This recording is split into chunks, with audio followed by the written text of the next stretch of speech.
a sympathy. My life is like a symphony. Speak the truth so lyrically. Be one with God so spiritually. I'll tell you haters what I see. Just call me Psycho Sid, that's who I be.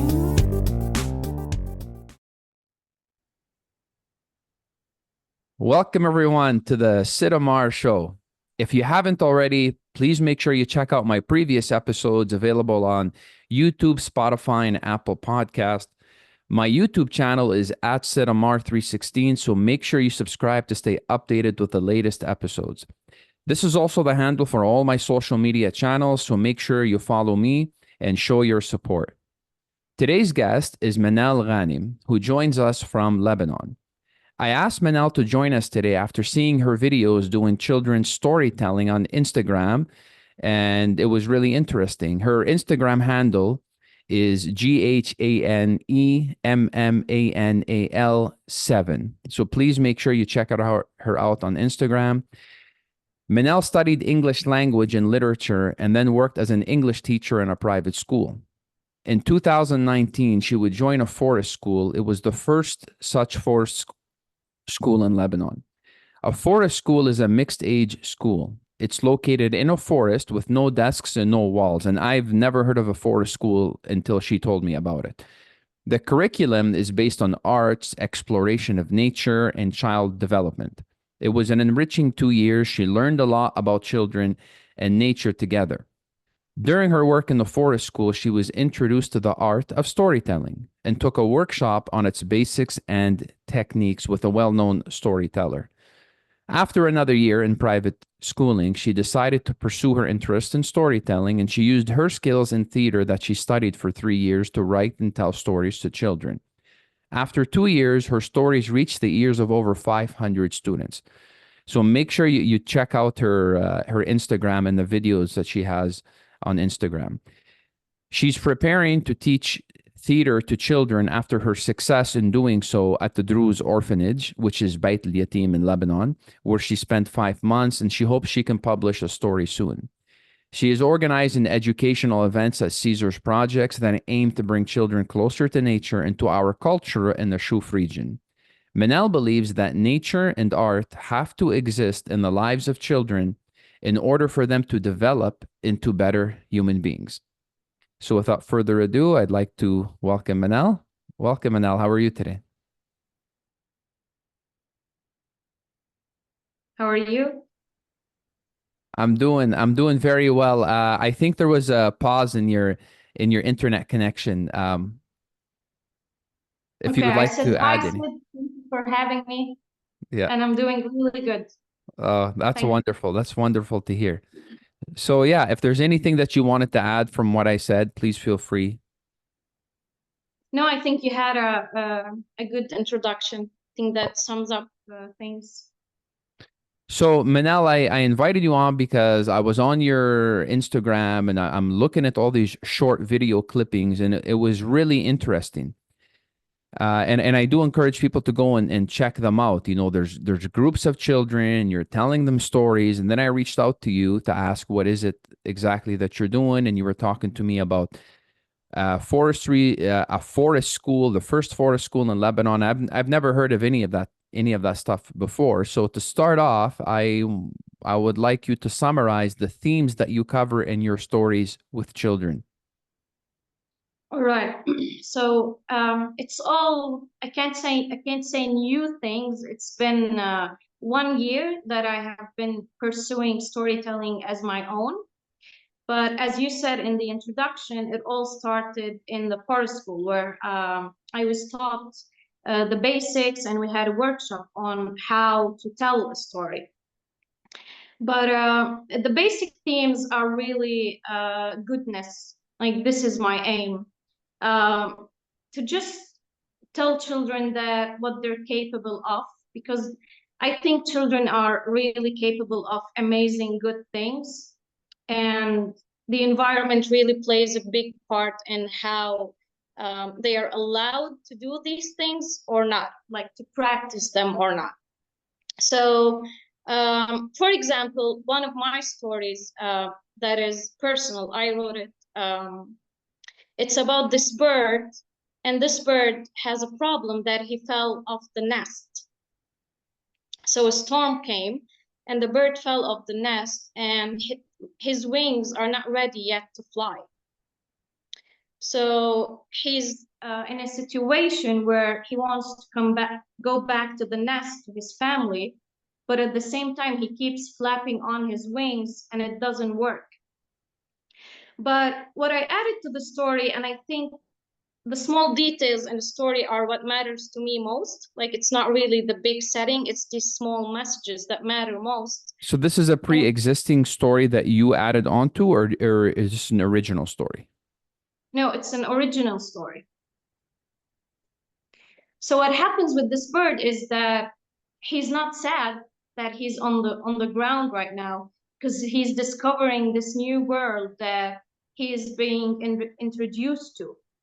So he only knew the world from above, from being in the nest. And now he's really excited and he's looking at all these plants and he's seeing these small creatures. So I really take it on a positive side that, you know, he's not like sad or really upset that he's away from his family.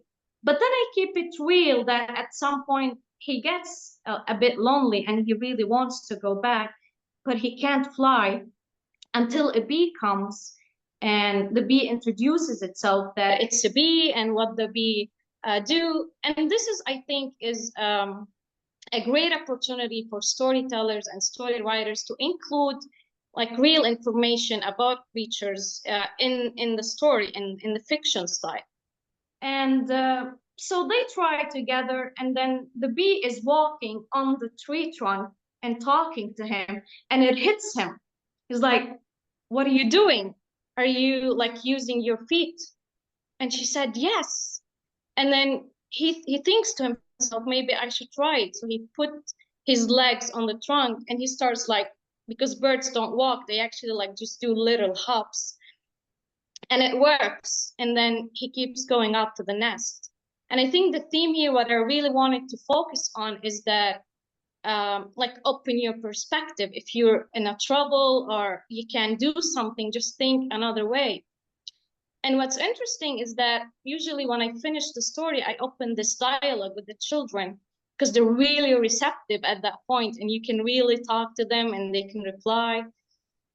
And I really ask them, like, does this happen in your life? Do you find yourself in situations where like you can't solve a math equation, or if they're young, like you can't open a juice box, or like just any examples?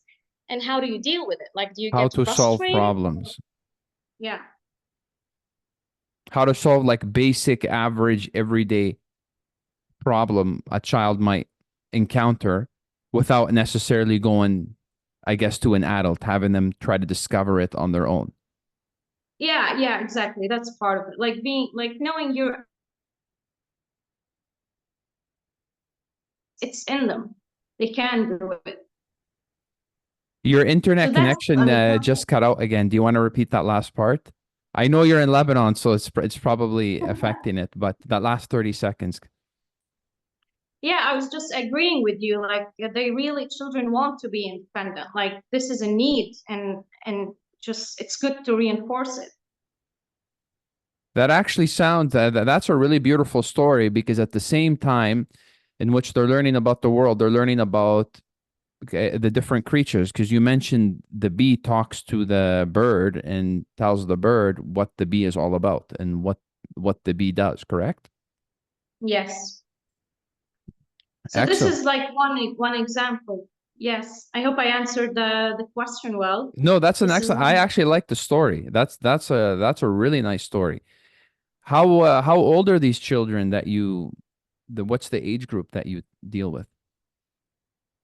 Well, I work with children starting 2.5 years old, and I think there are no limits. I've told stories to adults, and it was also fun. I just adapt the story to the age, and I use my experience in children development and my previous work experience to just know like what to say to what age. Yes. And like you mentioned, adults, like around what age group? Because these types of stories to adults, I wonder what it would be like approximately what age group? 20s, 30s, 40s? No, that would be different stories, not the Okay. same story. But yes, I've told stories to adults in a public space and in just friends gatherings, and they're also original stories. And Yeah. it was fun. They laughed and they weren't bored, so I think I think So it you went just well. adjust it appropriately. So even for adults, I thought that it was just for children. Um, Yeah, no, I have stories for adults. can you Yeah. what are some other themes that you cover? And plus, can you explain to us the concept of a forest school? I've never, like you mentioned to me, it means an actual school out in the forest, right? Yeah. What's that all about? Give us the whole background on that. Well, the first school that I worked with, I'm gonna speak about that because that's where my experience. They really believe in the importance of the relationship between children and nature.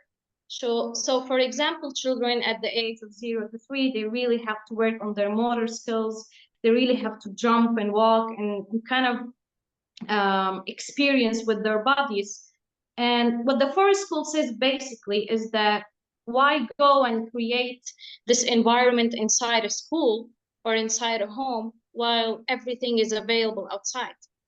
Like when the child is outside, they can grab a stone, they can, just grab a branch, they can jump. So they're developing their bodies naturally in a natural environment. Um, that's one part of the forest school. The other part of the forest school is that the the teacher is not the main focus of teaching. The child is. So they don't do like all schools like a yearly lesson plan at the beginning of the year. What they actually do is that they follow children's development and needs. So whenever a theme comes up from the children, we incorporate activities and art activities, a story, for example, that really answers the child's quests and wonders in this specific theme. So this is another thing about forest school. Another thing is that they're mixed age because they believe that younger children can benefit uh, you know, from children forgot Older the, children? not sure if I can older children Yeah. and vice versa. Older children can really help younger children developing and learning. So basically, this is what makes a forest school a forest school. Of course, adding to that, that they don't go into a building. It's just out there in the forest, in the rain, like all seasons. You mentioned older children can teach a lot to younger children. I've always thought that way. I've always thought that the young can benefit. The young should be benefiting from the older children, but I've always seen things from the perspective of if you're even an adult and you talk to a child, if you just interact with a child, be friendly with the child, talk to the child, even from the perspective of an adult, as long as you're interacting and engaging with that child, I believe it's healthy and beneficial for that child, and there's a lot that children can learn. Rather than being like, oh, let the children all go and just be on their own, and the adults on their own, or the older kids on their own. But there's actually a benefit. They can learn so much from the older kids that could enhance their development. What's your viewpoint on that? Yeah, that's exactly the case because older children um, acquired what the younger children want to acquire. And they really have this passion of sharing because they're just getting into the zone of I know, like I have information. And it's really good for them to share this information. And it feels good for them to know that they're valuable. Like what you learned is valuable, and now you can actually pass it on.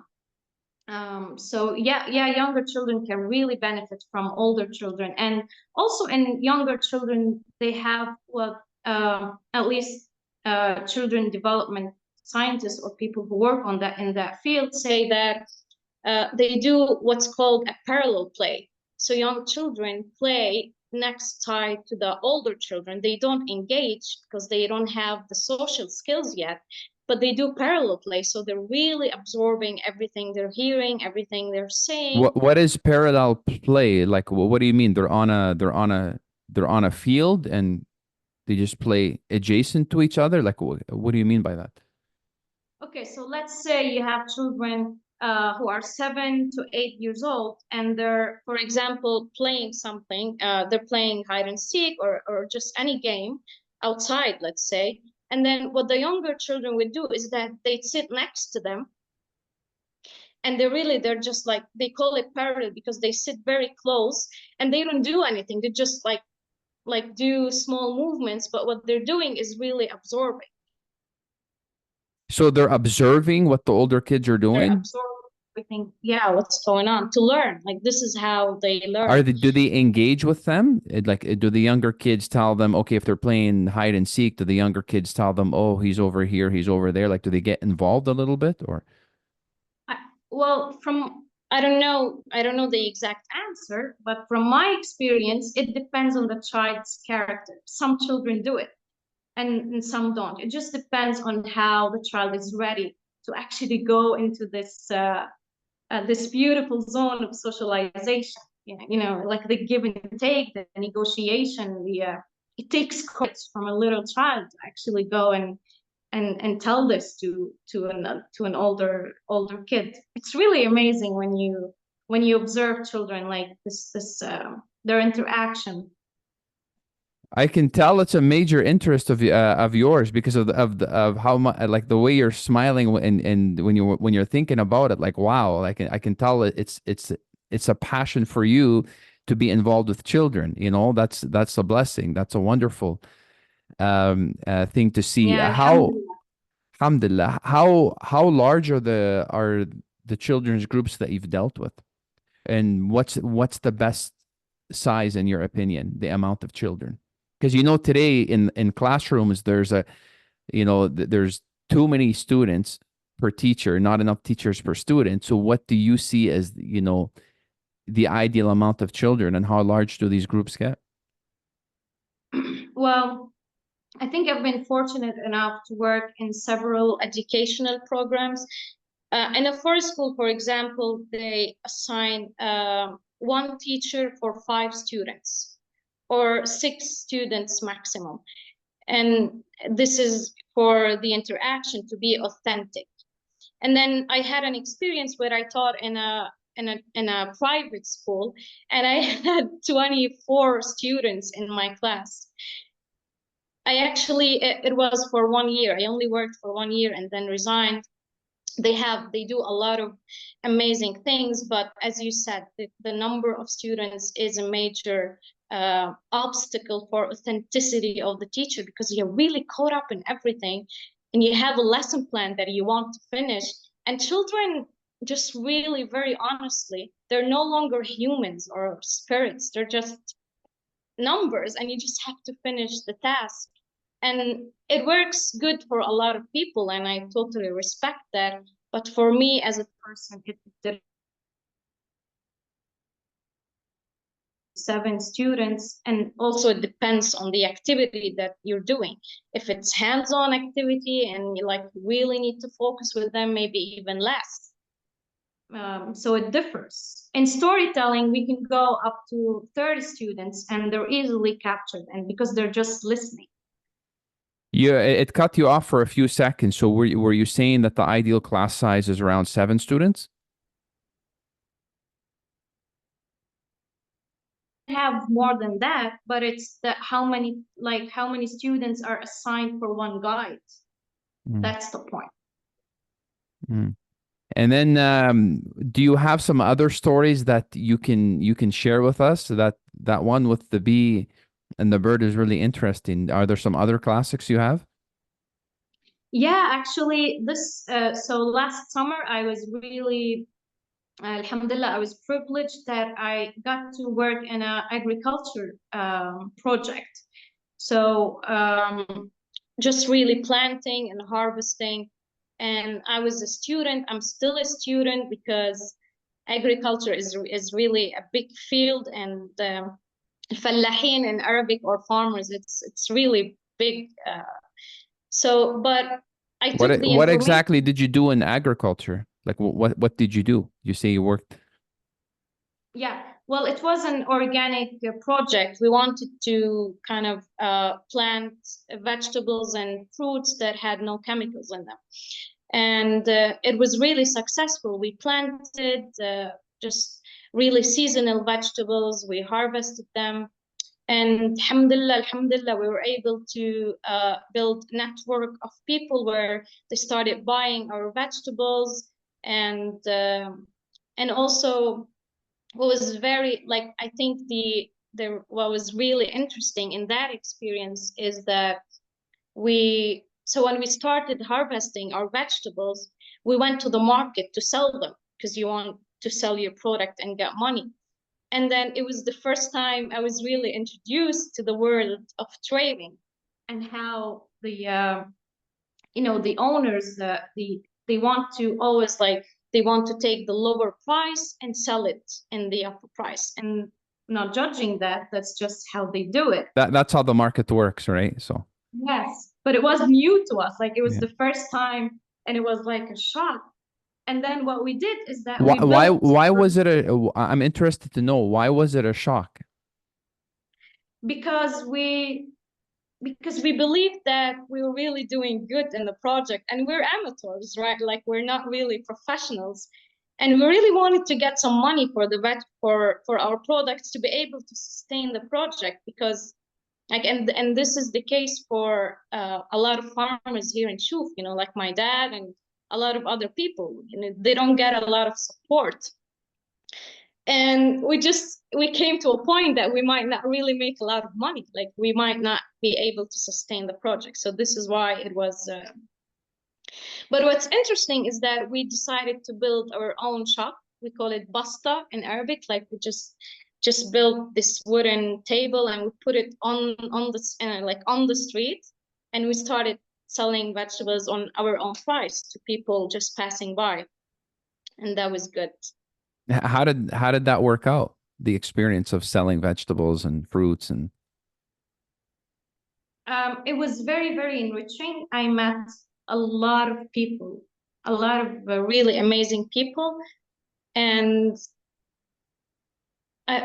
well, for me personally, it was more of how to do business in a humane way. And this is really a big interest in my life, like with children or anything I do. How to do business, not for business, like just for, and still be human and enjoy yourself and meet people and learn and give and take. So the socializing part was really good. you were gonna share some more stories with us. Yeah, I'm sorry. So I took what I learned in agriculture and created a story about a small bean, like fool in Arabic. Uh, do you call it bean? Is it a bean, like the fool? Bean, sure. I think bean. Yeah, the fava beans, I think. Yeah, fava beans. Lima beans, you mean? It's this green vegetable, like it's Oh yeah, long and just regular beans, green beans. yeah. Okay. So the story is about a small bean where a family were in the planting season. They were planting beans, and it usually happens around September. And I intentionally incorporate all this information for the children to get closer to their culture. And what happens is that the boy who is planting, he finds like a very small piece that doesn't look like the other beans. It's a bit, in the story, I intentionally use the word ugly and not perfect. So he finds an And ugly bean, and all the other beans yeah, are nice looking beans. yes. And he wonders whether he should plant it or just throw it away. So he asks his dad, and his dad tells him to throw it away because, he's thinking about the produce. We want good plants.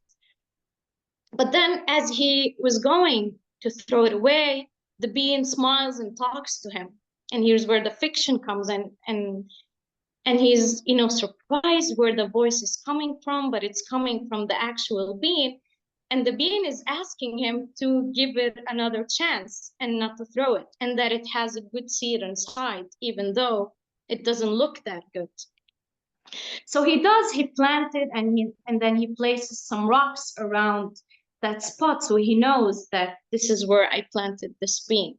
And the story starts from here, that he keeps coming to check on the plant, but there's no seedling yet. And the other beans are already off the ground. There's this green seedling and they're growing. But the bean that he planted is taking its time. And then he wonders what he should do. So he gives it water. He thinks that the sun is here, I'm watering it, so what else should I do? And then the big owl comes, because usually the owls are like the wise creatures in the stories. And the owl tells the boy that this plant needs something else. It's something that comes out of your heart. And it's really fun when I tell this story because the children start thinking, what is it that comes out of your heart? And some of them say blood, like older children, and it's always funny to do that. But then some of them really say it's love, and that he has to give this little plant some love. So he decides to write a small story for the plant, because not all people express their love in the same way. So he writes a song for it, and he keeps singing it to the plant, and then it pops, and then it became the best bean plant in the whole town, and all the people came to eat. Yeah, that's another story. It cut you off again, like the last 5 seconds. What was the last line you mentioned? Oh, I don't know if you heard. I said that. So it was the best bean plant in the Yes. whole village, Yes. and everyone wanted to taste the sweet, Yeah. produce sweet vegetable. It reminds me of don't judge a book by its cover, or don't judge people by their outer appearances. So it looks like in these stories you're trying to teach them about life in a in a fun way that's appealing to the child, and it's like you're building a spiritual values even inside these stories. Yes, absolutely. Your students that you deal with, I'm is it just Druze students, or does it include students as well from other backgrounds, from other religious backgrounds? Yes, they're Jews, most of them, but we get children from all over Lebanon, from different religions as well. Yeah. Yeah. You mentioned, go ahead. Yeah. No, go ahead. I'll let you finish that point. The part of storytelling. Yes. You mentioned to me that you worked a little bit at Beit al-Yatim, and Beit al-Yatim is the orphanage house in Lebanon for the Druze. It's very well known. Can you tell us a little bit about Beit al-Yatim? I haven't visited there in like 15 years, I believe now. But when I went back there in 2009, it was really interesting for me to make sure I visit all the different places in Lebanon, especially Beit al-Yatim. And I did have a tour there. Can you let us know what it's like working with the children there? Yes, it was only 5 months for me, and the institution goes back to like many years before. It was really amazing to work with children, because they're different from the children I work with in terms of some of them lost their families, some of them have their families, but they live in the orphanage. So art for them is different. They're creative in their own way, I think, and they're very smart, and you feel like life has taught them lessons from younger ages, so they're more wise. They have this they've experienced some emotions that really children that live with their families didn't. And that's very interesting, because you feel that they're ready for life, and they're really ambitious. A lot of them have good plans for the future. So I was really privileged. It was good and fun and engaging, and I've learned so much from the children. Their patience, they appreciate the small things, and they appreciate the beauty in things. So yeah, I hope I answered the question. This is That's really beautiful. A follow up on that. You mentioned they experience different emotions than, kids who are being raised with parents. What do you mean by that? Like, is it more of there's a sadness because they're orphans and they may not know their biological parents, or is that along the lines of what you mean? hear me? Think the internet? Oh, okay. Yeah, that's it. Basically, they don't say it, but you can sense it. You can feel it when you work with them, and spend time with them. And they just miss their parents, like just as simple as that. Um, but what I think what the orphanage is, like, the really good thing that the orphanage does is that they really place the children together. Like, they sleep in a big hall, and all the beds are really close to each other. So yes, they don't have their biological family, but they're part of something big. They're part of a community. And yeah, thank you for asking this question, because now I remembered that when I was working there, it was very clear to make this distinction that these children are really capable of making friends. Like, they have the skill, and they're very faithful to their friends. Like, don't mess with my friend. Like, if I say something to a child, you see all the group is defending that child, which you don't really see with at least from my experience, it's rare to observe this with children that live with their families. Because yes, this is one thing. That's really beautiful. Did you ever share with them? Were you doing your storytelling as well with them? Yeah, I did with the younger children, but it was really difficult for story, because they have all this energy and they just want to play. So Manal, state we that again. It was because your internet connection cut you off again. So, you were saying it's really difficult. Why? it was difficult to have them sitting and listen, because they have a lot of energy. So we did theater activities, drama activities that included movement and expression and acting out. And they really love to be the villain.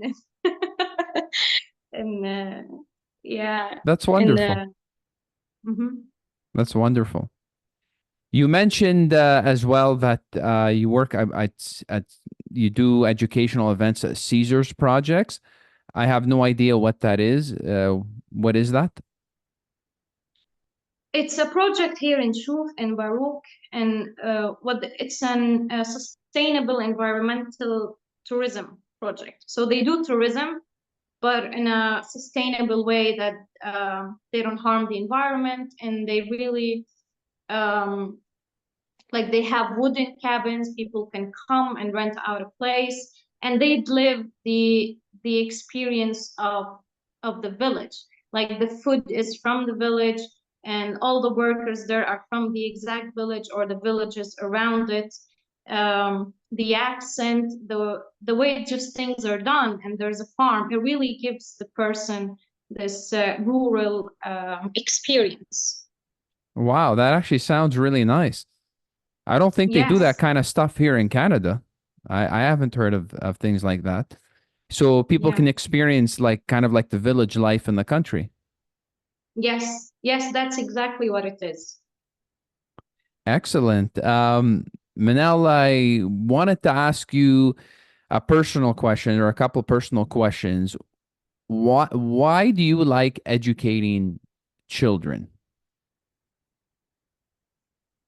Well, I think the honest first reason is that I like to develop. I don't think I come to this life to just work and make money and survive. I think I have to develop and learn and progress. And working with children allows me to do that, because when I take my job very seriously, that when I'm around a child, I'm responsible for what I say, how I act, and what I do, because they absorb everything. This responsibility really pushes me to always progressing and always working on myself to be better, because the better the guide around the children, the better they are. Like, this is a reality. That's true. We need good role models these days. Yeah. So this is one thing, and they're fun. And me, honestly, I'm a big kid. I just love to play, and I don't like to take life very seriously, of course, like when I can. So being around children really allows me to express art in an authentic way, and they're honest. Said kids are just really authentically honest, and Isn't it's that fun. beautiful though? Like, children will tell you the truth. They'll be honest. They'll tell you, I don't like playing with that guy, or I don't like that Yeah, person, or whatever. But when you become adults and you're in groups, adults have like this veil, like you may not like other people in the group that you're in, but you can't openly say that, I don't like this person sitting across, I don't like how they're looking at me or the things they say and whatever. Like we more kind of like hold ourselves back, but children do it. But I believe there's a beauty to it when children do it, because when children do it, there's still that opportunity. Like as adults, when you see that, if a child tells you, yeah, I don't like playing with this kid and whatever, you as an adult have an opportunity to talk to them about it and kind of bridge the gap, and kind of like you kind of like bring them together, because you see them as children. Okay, why don't you like this kid? Oh, because he did this. Why don't you like this kid? Because he did that. And you kind of teach them and bring them together. There's a certain beauty to it. But when you look at adults, and adults, like, I don't, they don't like each other. There's no overseer at that point, because now you're the adult, right? There's no overseer to be like, hey, let's try to work this out. What's your viewpoint? What's this? No, yeah, yeah. That element to change and to be more accepting is not kind of not there. It's more there when you're a child. Does that make sense? no, definitely. Yeah. What you said is really beautiful. This is it. They're malleable, they're flexible. And really most children, until they're like 7 and above and start developing their reasoning minds, but really younger age, they just live in the moment. Like, they don't hold grudge. And so they're really flexible. If they got upset from someone and you come and tell them, okay, well, he did this and you didn't like, I agree with you, but he did this as well and you liked it, and they're like, oh yeah, oh, I love him now, and that's it. And that's it, It's life simple. moves on. It's And they're simple. playing again. Yeah, I think really there's a conception that we as adults, we teach children, but I think really it's really good and beneficial for adults if we just look at it from a different perspective, and that we learn from them as well. We learn a lot from children. We, like, for me personally, I really learn when I'm That around actually led children. to my next question, which is exactly Oh, this. What is so it that we as going. adults can learn from children? And what is it that you, Manal, have learned from children? I think what adults can learn from children, well, first of all, this, like, really rapid forgiveness. That is no effort whatsoever. Like, children put no effort to forgive. You might have to say a sentence or two, but they just do it, because I think that it's really interesting. But I think for them, they already know what we as adults are trying to incorporate into our system, that everyone does mistakes, and that this child, did something that I could have done, and it's okay. It's okay, and life moves on. This is one thing. And then children really live in the process. Like, they don't do things for an end goal. They do it for the love of doing it. So any activity they're doing, if they're really focused and they're concentrating on it, it means they're just loving the end goal. it really surprised me when I started to work with children that they would leave an activity and move on. And I would be like, but you didn't finish. And it's not about that. It's about what The they're doing in the experience. process. It's the It's experience. more about Yes. the experience. Yeah. Yes. So this is what children taught me and still teach me. They really teach me how to be direct and to be direct with my thoughts and opinions in a nice way. I think a lot of people struggle with that. At some point with my life, I did as part of self-development.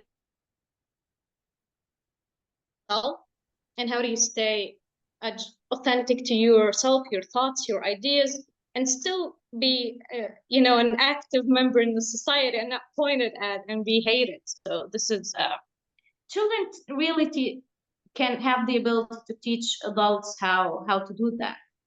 They just state their minds in an authentic way. That's wonderful to hear, Manal. It's really beautiful. I believe there's so many things we can learn from children. We have this mindset that as soon as we become adults, we know everything and there's really nothing for us to learn. But if we look at children and how they interact, there's a lot that we can apply to our daily lives. Manal, what is it that motivates you as a person?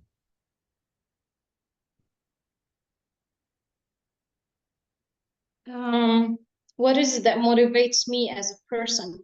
I'm I trying to think, I'm trying to delve into what motivates you to want to do this line of work.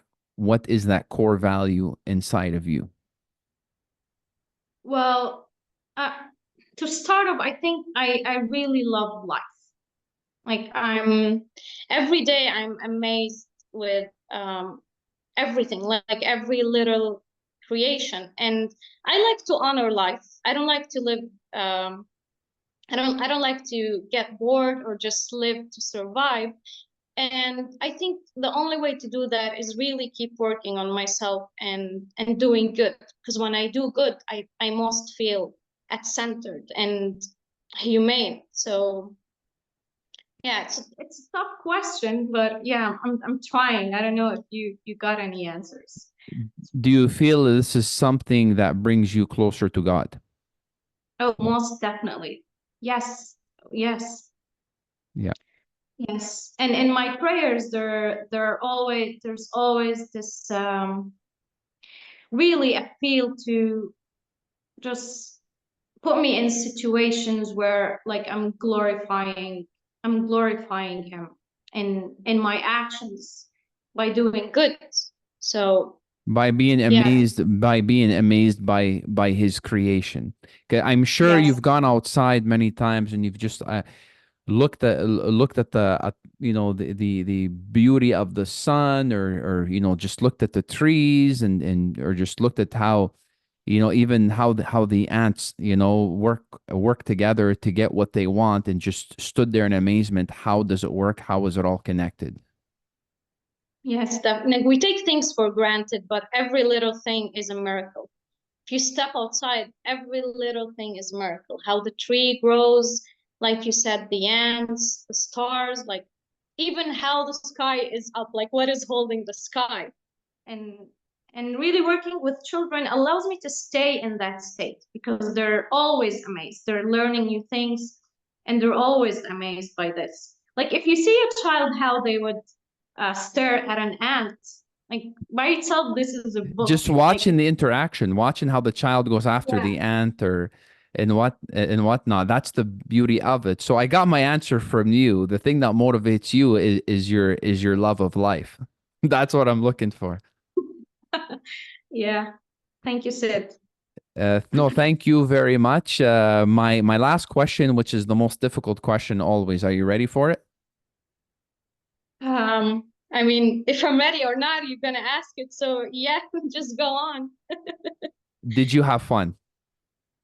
Oh, yes, most definitely. Yes, I had a lot of fun and I really didn't, I just put on some notes. I had, but the way you ask and the way you interact is really, is calm and it makes the person at ease to answer. So it was fun. I enjoyed it. It was a pleasure, and I'm that's I really appreciate what you just shared with me right now.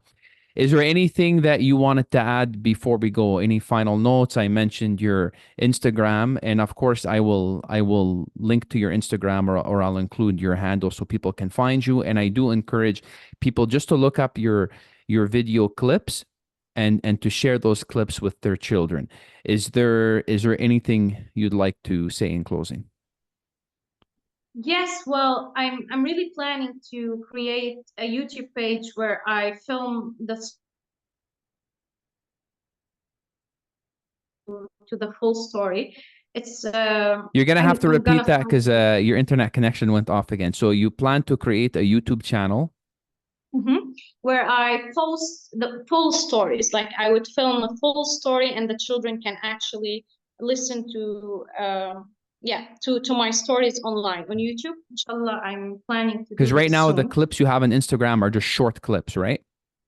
Yes, this is what Okay. people around me just film and I Okay. post them. There's nothing really professional. But yeah, this is one thing. What I would like to say is, as a Druze and as a human, I'd really like to tell adults to loosen up a bit and really like learn from the children. And because we take life too seriously sometimes, and it really just اتكل على Allah بالعربي and really enjoy your time and learn from the children. And I'm really glad that you mentioned the Druze orphanage, Beit Yatim. And yeah, I think we already made that clear, that it's just a great place, that they're doing really all they can with their abilities to make the lives of these children better. So yes, I just wanted to say that at the end. And thank you so much, Sid. Thank you so much for joining me today. It was a pleasure, and I can't wait to inshallah follow up on what you're doing in these conversations off screen and in the future. And I wish you the best of success with what you're doing. Thank you, Sid. I wish you the success as well for this podcast and everything you're doing. Everything God you're bless you. doing. God bless you. God Thank you bless so much. We'll follow up you. soon. Okay. Take care. Bye bye. Bye.